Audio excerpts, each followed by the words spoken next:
आपको हम अब से थोड़ी ही देर बाद रामभद्राचार्य का ये पूरा इंटरव्यू भी दिखाएंगे, लेकिन उससे पहले सुनना जरूरी है कि मोहन भागवत ने ऐसा क्या कहा था जिससे रामभद्राचार्य सहमत ही नहीं है।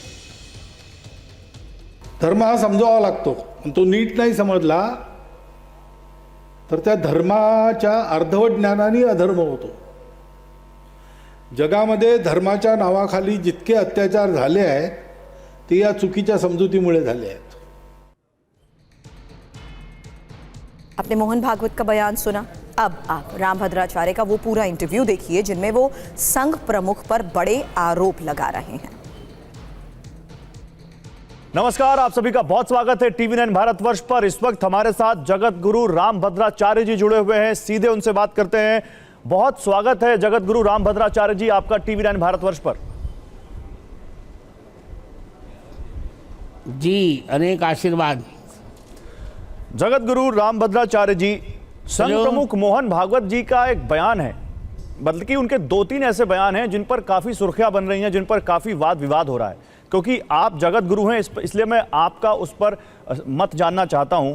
उन्होंने कहा है कि हमें यहाँ पर यह मैसेज देना चाहिए भारत को कि हम सब एक साथ मिलकर रह सकते हैं। वो ये कह रहे हैं कि यहाँ पर ये नहीं होना चाहिए कि हम हर मस्जिद के नीचे शिवाला ढूंढें। उनका एक बयान था। इसके अलावा वो ये भी कह रहे हैं कि साफ उनका एक बयान है कि राम मंदिर निर्माण के बाद कुछ लोगों को ऐसा लग रहा है कि ऐसे मुद्दों को उठाकर हिंदुओं के नेता बन सकते हैं। आपका इस पर क्या मानना है? उनके दोनों बयान अदूरदर्शी हैं, व्यक्तिगत हो सकते हैं और तुष्टीकरण की नीति से प्रभावित हो सकते हैं। हमको अपना अतीत तो चाहिए ही चाहिए ना। सह अस्तित्व का अर्थ है कि प्रत्येक व्यक्ति अपने धर्म का पालन करे। वो अपने धर्म का पालन करें, हम अपने धर्म का पालन करें। हमने तो उनकी मस्जिदें कभी नहीं तोड़ी। जब उन्होंने हमारे मंदिर तोड़े हैं तो हमें मंदिर चाहिए ही चाहिए। नहीं, लेकिन वो ये कहते हैं उस बयान में, मोहन भागवत हमारे अनुशासक नहीं हो सकते।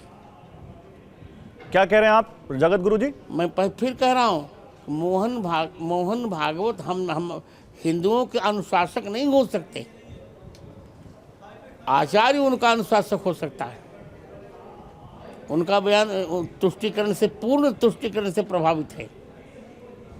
आप ये कह रहे हैं हिंदू धर्म के बारे में बहुत नहीं जानते। मोहन भागवत हिंदू धर्म के बारे में बहुत नहीं जानते, ये कह रहे रामभद्राचार्य जी। प्रत्येक व्यक्ति को, हाँ मैं कह रहा हूं, और मैं ये भी कह रहा हूं कि प्रत्येक व्यक्ति को अपने धर्म के पालन का अधिकार है। जहां जहां हमारे मंदिर की यदि प्रामाणिकता हो रही है तो हमको अपना मंदिर चाहिए। उनकी मस्जिद पर हम अतिक्रमण नहीं कर रहे हैं। उनका बयान दुर्भाग्यपूर्ण है। नहीं, लेकिन उस बयान में उन्होंने ये भी कहा, क्योंकि एक व्याख्यान दिया उन्होंने भारत विश्व गुरु विषय पर। उस आयोजन का नाम जो थीम थी वो था भारत विश्व गुरु। उसमें उन्होंने एक समावेशी समाज की वकालत की और कहा कि दुनिया को ये दिखाने की जरूरत है कि देश सद्भावना के साथ एक साथ रह सकता है। दूसरों के देवताओं का अपमान करना हमारी संस्कृति नहीं है।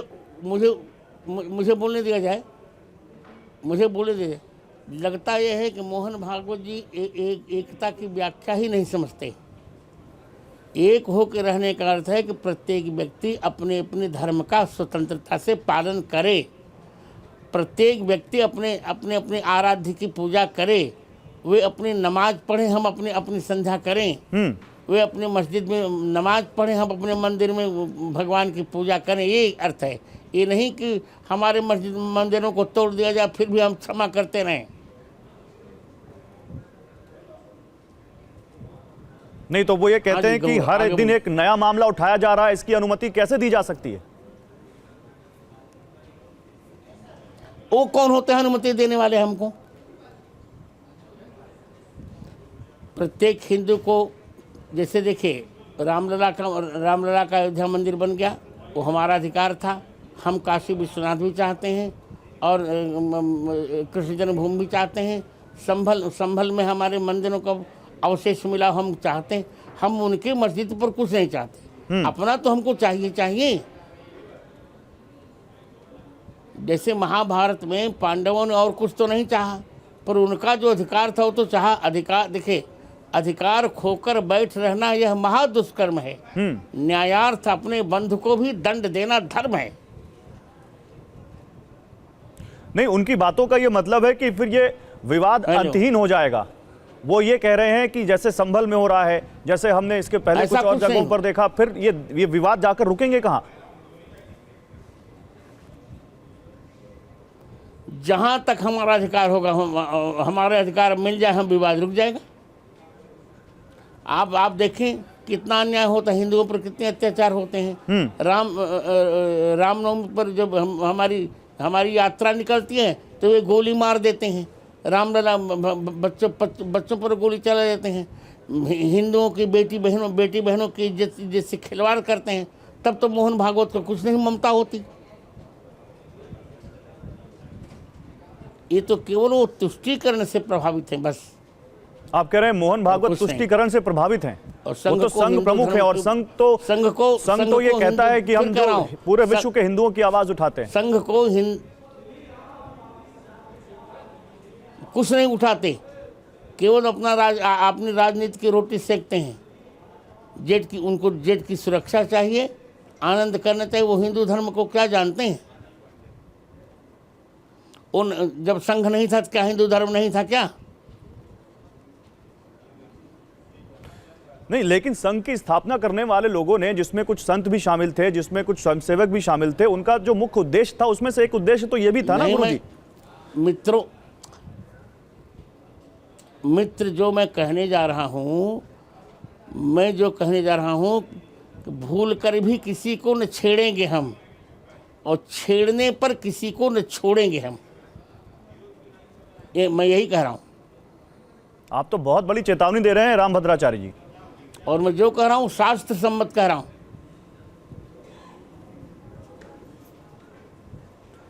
जी, जब आप ये कहते हैं कि हम छेड़ेंगे नहीं और छेड़ोगे तो छोड़ेंगे नहीं, तो उसमें कौन कौन शामिल है? आप उसमें किसको किसको शामिल करते हैं हम में? जो भी हो, हम किसी को नहीं छेड़ना चाहते, छेड़ने पर किसी को छोड़ना नहीं चाहते। हम यही चाहते हैं। हम चाहते हैं सभी अपने अपने धर्म का पालन करें, अपने अपने देवी देवता का आराधना करें, अपने अपने पंथ के अनुसार चलें, कोई किसी को छेड़े नहीं। हमको तो उपदेश दिया जाता है क्षमा का, उनको कोई उपदेश नहीं देता। अब बांग्लादेश में कितना अत्याचार हिंदुओं पर हो रहा है, तब तो मोहन भागवत कुछ नहीं कह रहे हैं। कनाडा में क्या हुआ, तब तो कुछ नहीं कहा जा रहा है। चारों ओर पश्चिम बंगाल में क्या हो रहा है हिंदुओं पर, तब तो मोहन भागवत कुछ नहीं कहते। नहीं, उन्होंने एक चीज और कही रामभद्राचार्य जी। उन्होंने कहा कि हमारी बातें ही सही, दूसरे की बातें गलत, ये नहीं चलेगा।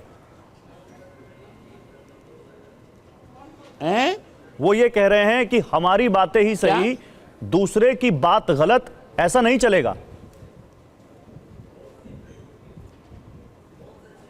सब कुछ चलेगा। वो कौन होते हैं हमको अनुशासन देने वाले? मैं यही कह रहा हूं, हमको अपना अधिकार चाहिए बस, उनका अधिकार नहीं चाहिए।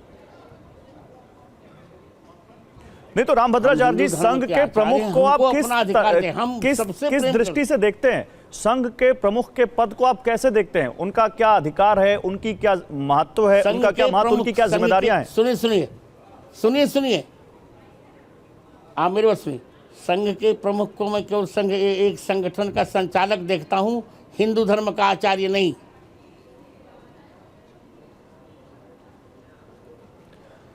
वो नमस्ते सदा बत्सले मातृभूमि करते रहे, हिंदू धर्म के वो आचार्य नहीं हो सकते। लेकिन उनकी तो बड़ी भूमिका थी राम आंदोलन में भी, राम मंदिर आंदोलन में भी उनकी बड़ी भूमिका रही है इस देश में हिंदू धर्म को लेकर। आप नहीं मानते उसको? राम मंदिर आंदोलन में संघ की एक बड़ी भूमिका रही। नहीं रही, कोई भूमिका उनकी नहीं रही।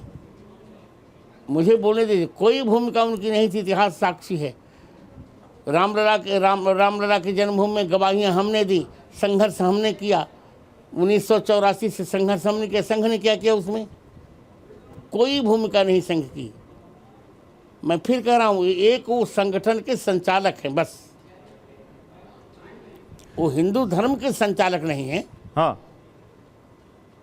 अच्छा, उनका एक और बयान था ज्ञानवापी मस्जिद का, जब ये मामला चल रहा था, अभी भी कोर्ट में है, तब उन्होंने एक और बयान दिया था जिसको मैंने कोट किया। उन्होंने कहा कि हमें अयोध्या, काशी और मथुरा 3 चीजें चाहिए थी। अयोध्या हमें मिल गया है, काशी और मथुरा पे अभी हम आगे बढ़ेंगे, लेकिन हर मस्जिद के नीचे हमें शिवाला नहीं ढूंढना चाहिए। नहीं, जहाँ जहाँ मिले हम ढूंढ नहीं रहे हैं, हम शिवाला ढूंढ नहीं रहे हैं। जहाँ जहाँ प्रामाणिक रूप से हमें मिल रहा है वहाँ वहाँ हमें चाहिए, हम ढूंढेंगे नहीं। हम नई कल्पना नहीं करना चाह रहे हैं। लेकिन अब तो ये विवाद लगातार बढ़ते जा रहे हैं। रामभद्राचार्य जी, अजमेर की दरगाह पर एक हिंदू सेना नाम के संगठन ने वहां पर दावा कर दिया कि यहाँ पर शिव मंदिर है। संभल में कहा गया जामा मस्जिद में वहां ये श्री हरिहर मंदिर है। आप देखिए, उसके अलावा अब बदायूं की मस्जिद को लेकर और काशी में भी एक मंदिर मिल गया। तो ये लगातार मामले बढ़ नहीं रहे। आप मेरी बात सुनिए जी, बोलिए। आप मेरी बात सुनिए। 21वीं शताब्दी हिंदुओं की है, हिंदुओं की रहेगी। जहाँ जहाँ हमें मंदिर मिलेगा वहाँ वहाँ हम दावा करेंगे। हाँ, नई कल्पना हम नहीं करेंगे, नई कल्पना हम कभी नहीं करेंगे। और हमने तो देखे, हमने वृंदावन, सुनिए, हमने वृंदावन में रस खान को बिठाया, हमने अब्दुल रहीम खान खाना का सम्मान किया, हमने तो उनका कभी अपमान नहीं किया। हमारे मंदिरों को उन्होंने ही तोड़ा है, हमने तो कोई उनकी मस्जिद नहीं तोड़ी आज तक। नहीं, लेकिन इसी में फिर दूसरे कुछ राजनेता हैं। अखिलेश यादव कहते हैं कि ये देश हजारों सालों पुराना है। यहाँ पर आप, जाहिर सी बात है कि जब इतने आगे हम आ गए हैं तो जमीन के नीचे कुछ ना कुछ होगा। कुछ लोग तो ये कहते हैं, उन्होंने ये भी कहा कि बीजेपी नेताओं का घर खोद दोगे तो वहां भी कुछ ना कुछ मिल जाएगा नीचे। क्या अखिलेश यादव कहते हैं कि देश इतना पुराना है कि आप, इतना आगे हम बढ़ चुके हैं कि नीचे कुछ ना कुछ दबा हुआ है। आप बीजेपी नेताओं का घर खोद दोगे तो वहां भी कुछ ना कुछ मिल जाएगा। अरे ये सब तो अखिलेश यादव के पास कोई बुद्धि नहीं है, इसमें बौखला गए हैं वो। कुछ भी कहें, हमें अपना अधिकार चाहिए बस। मोहन भागवत पर रामभद्राचार्य ने जो आरोप लगाए हैं उस पर भी जो रिएक्शंस आएंगे वो भी हम आगे आपको दिखाएंगे।